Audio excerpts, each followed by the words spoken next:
आप देख रहे हैं अमेज नाउ। गंगा, यमुना, राप्ती और गोमती के तटवर्ती इलाकों से खबरें आप तक।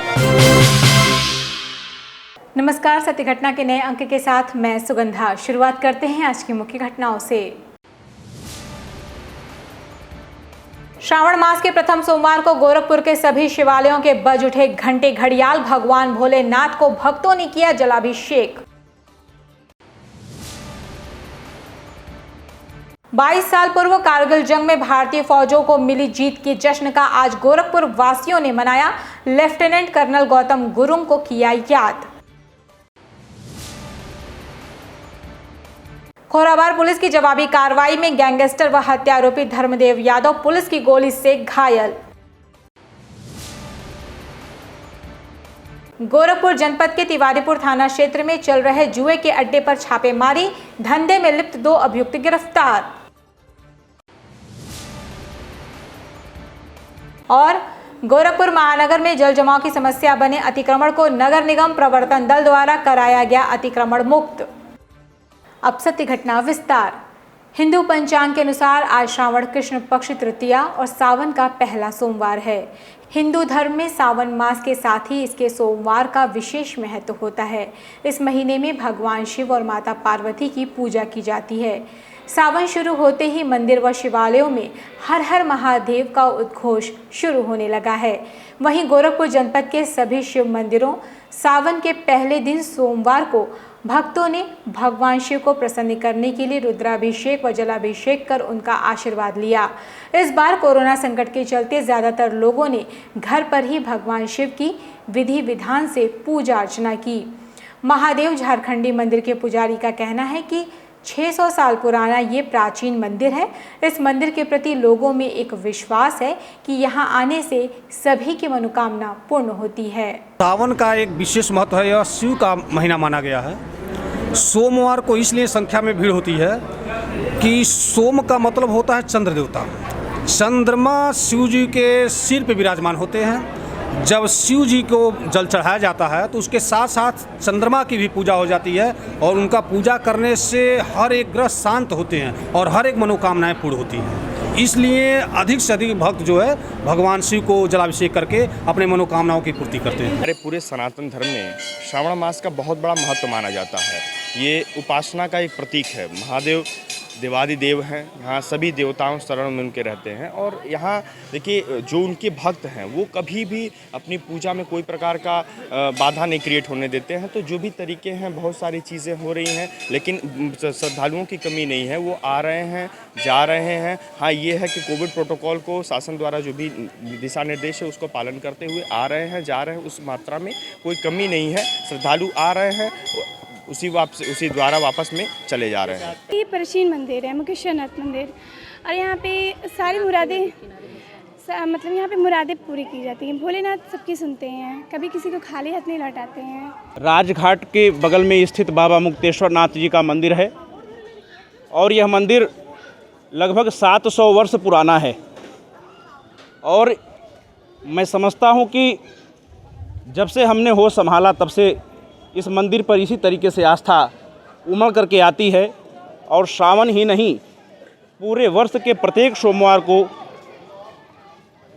गिनती हम नहीं कर सकते हैं कि जितनी संख्या में जनता आकर के यहाँ पर बाबा मुक्तेश्वर नाथ जी का दर्शन किया करती है। कारगिल की जंग में भारत को मिली सफलता को 22 साल हो गए हैं।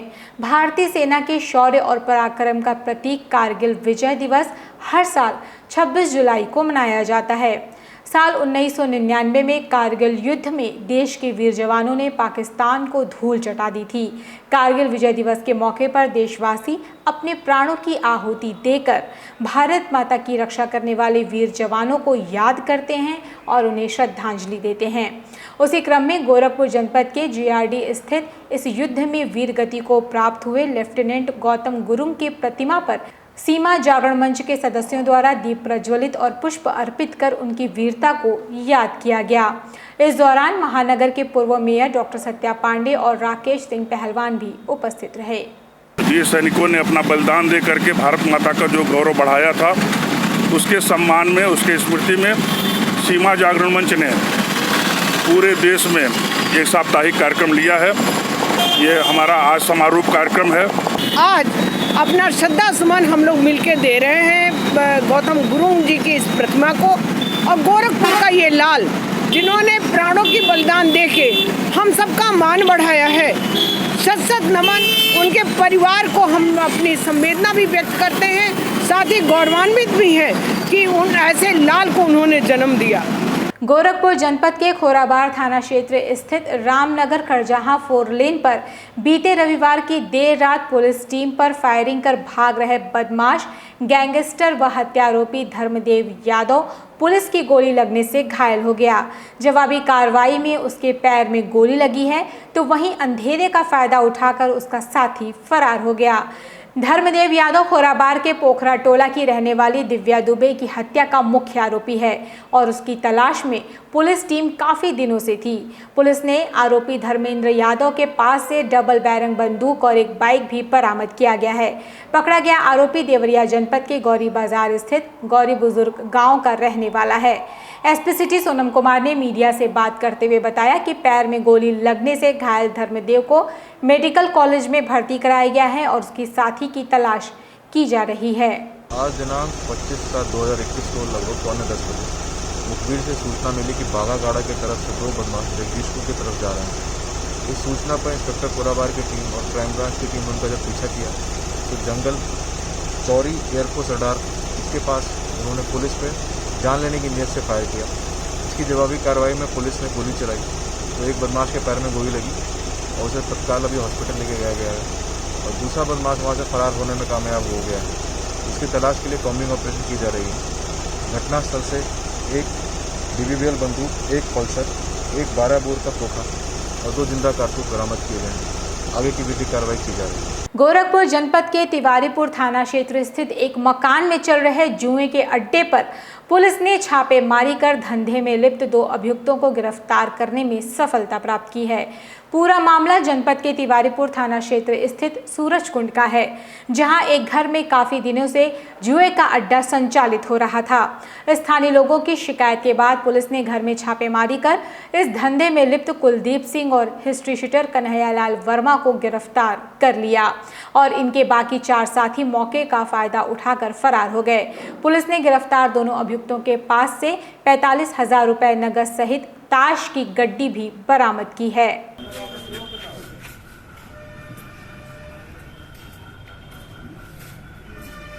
गोरखपुर जनपद के कैंट थाना क्षेत्र स्थित देवरिया बाईपास मार्ग पर लोगों द्वारा अवैध अतिक्रमण किए जाने की वजह से काफ़ी दिनों से जल जमाव की समस्या बनी हुई थी, जिसको लेकर आज नगर निगम की प्रवर्तन दल टीम ने बड़ी कार्रवाई करते हुए स्थानीय दुकानदारों को जमकर फटकार लगाते हुए सड़क को अतिक्रमण मुक्त करवाया।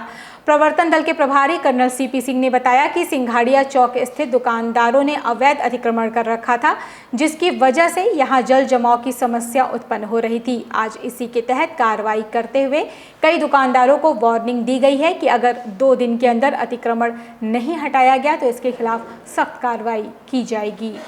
हमें पब्लिक को देखना है, रास्ता ये बिल्कुल हाईवे है, इसको जाम नहीं करना है। नाले पे इन्होंने गाय पाल के रखी है, कहीं ईंटें रखे हैं, कहीं और चीज़ है। आज ये कर रहे हैं, कल को और करेगा, ऐसे पूरे रास्ते ब्लॉक हो जाएंगे। तो हम नहीं चाहते कि पब्लिक उससे सफ़र करे। वैसे ही पब्लिक बड़ी सफ़र करती है, पब्लिक के ऊपर कोई सफ़र करेगा तो नगर निगम प्रशासन बहुत चुस्त है उसके ऊपर। और हमारे नगर निगम का आदेश है कि नाले पे कहीं भी अतिक्रमण हो, बेहिचक उस पर आप कार्रवाई करिए। तो उसी की तहत हमने उनको कार्रवाई की और 2 दिन को मैंने मोहलत दी। गोरखपुर जनपद के झंगा थाना क्षेत्र स्थित जमरू गांव में बीते 23 जुलाई को हरिनारायण यादव की गला रेत के हत्या के फरार में चल रहे मुख्य आरोपी भतीजे चंद्रकेश और वारदात में उसका साथ देने वाले दोस्त रामनाथ यादव को जनपद की पुलिस ने आजमगढ़ जनपद के नई बाजार से गिरफ्तार करने में सफलता प्राप्त की है। पुलिस ने इन अभियुक्तों के पास से आला कत्ल के साथ टी-शर्ट और हत्या में प्रयुक्त मोटरसाइकिल भी बरामद किया है। एसपी नॉर्थ मनोज कुमार अवस्थी के मुताबिक चंद्रकेश को अपने चाचा पर झाड़ फूंक करने का संदेह था। उसको ऐसा लगा कि परिवार में जो भी घटनाएं हो रही हैं उसकी वजह उसका चाचा ही है। इसी कारण चंद्रकेश अपने साथी के साथ मिलकर अपने चाचा को मौत के घाट उतार दिया। इनके यहाँ एक गांव में एक बरसी थी, ये भी रिश्तेदार ही लगते हैं उनके, तो वहाँ जो दूसरा आरोपी था वो भी वहाँ पे आया हुआ था। उसी में इन दोनों से बात हुई तो इसने कुछ सोखा लोगों के बारे में जानकारी चाहिए, तो उसने 1-2 सोखा लोगों से इनको मिलवाया, लेकिन इसका वांछित काम नहीं हो पाया। तब फिर इसने प्लान बनाया कि इनका मर्डर कर दिया जाए। तब उसी के साथ मिल के इन दोनों ने इसकी हत्या कर दी। भारतीय जनता पार्टी के नवनियुक्त अल्पसंख्यक मोर्चा के प्रदेश अध्यक्ष वासित अली के गोरखपुर प्रथम आगमन पर अल्पसंख्यक मोर्चा के कार्यकर्ताओं ने महानगर के शास्त्री चौक पर उनका गर्मजोशी के साथ स्वागत किया। इस दौरान अल्पसंख्यक मोर्चा के सैकड़ों कार्यकर्ता और पदाधिकारी वहां मौजूद रहे। वहीं मीडिया से सवाल के जवाब के दौरान अल्पसंख्यक मोर्चा बोर्ड के प्रदेश अध्यक्ष वासित अली ने कहा कि जनसंख्या नियंत्रण कानून से सबसे ज्यादा फायदा हमारी कौम को होगा। हम जब तक घर घर जाएंगे नहीं, बूथ तक पहुंचेंगे नहीं, मुसलमान कोई भाजपा को गैर नहीं मानता, हमारा समाज स्थापित नहीं हो पाता। भाजपा नया कानून ले आ रही है जनसंख्या वाला, इस पे आप क्या कहेंगे? ये मुसलमानों की सबसे ज्यादा भलाई के लिए कानून है। सबसे ज्यादा भलाई अगर इस कानून से होने वाला है तो मुसलमानों को होने वाला है।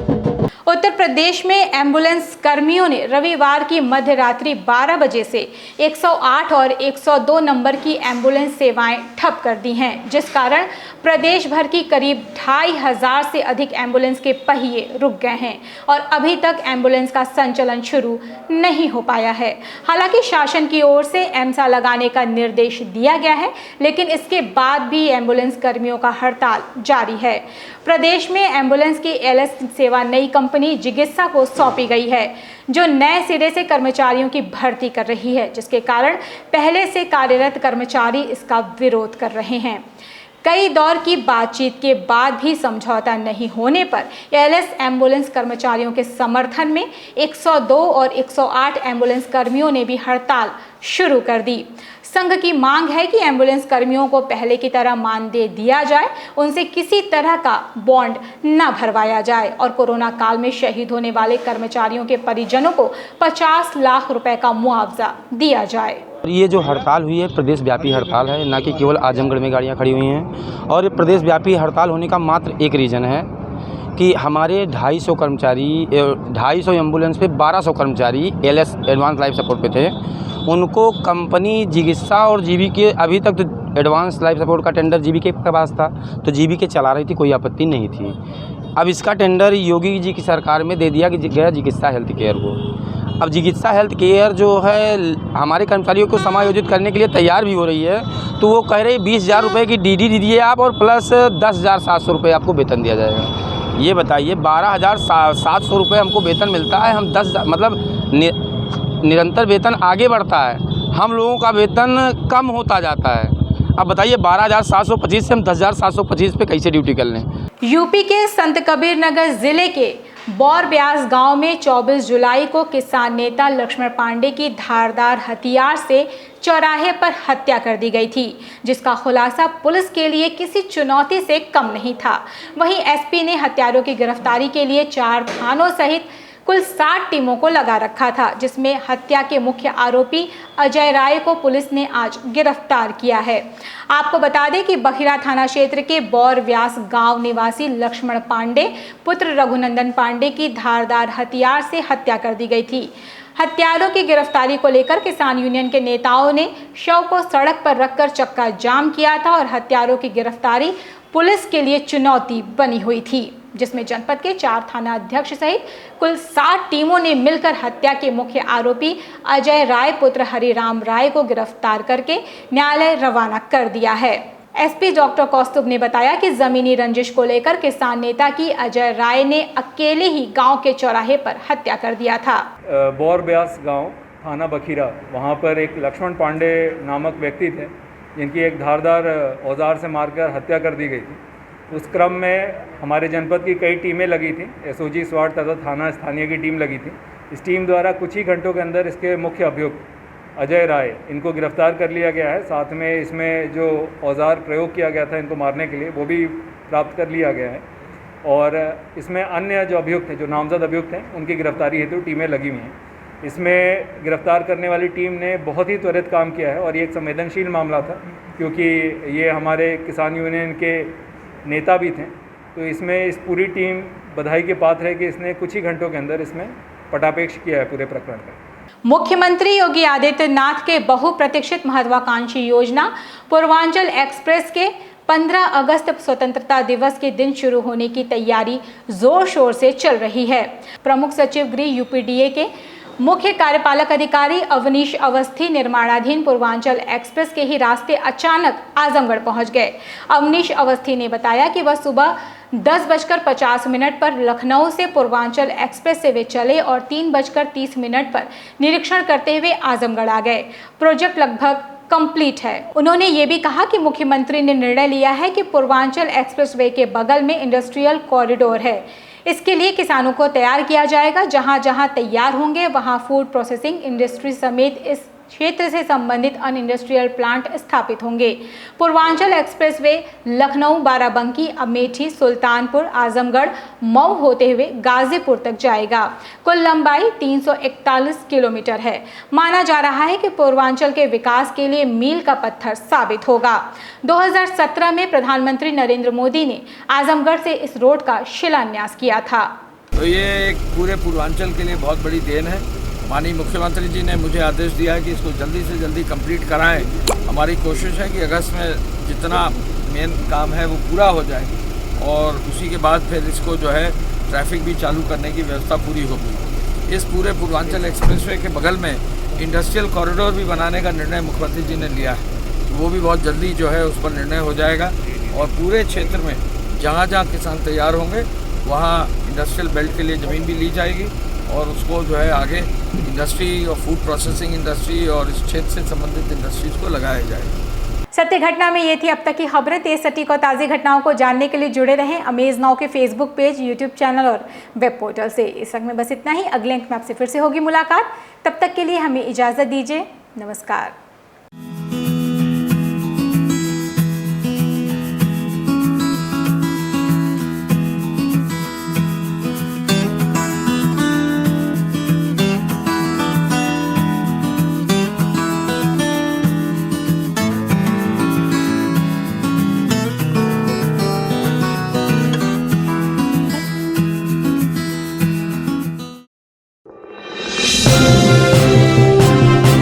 आप देख रहे हैं अमेज नाउ।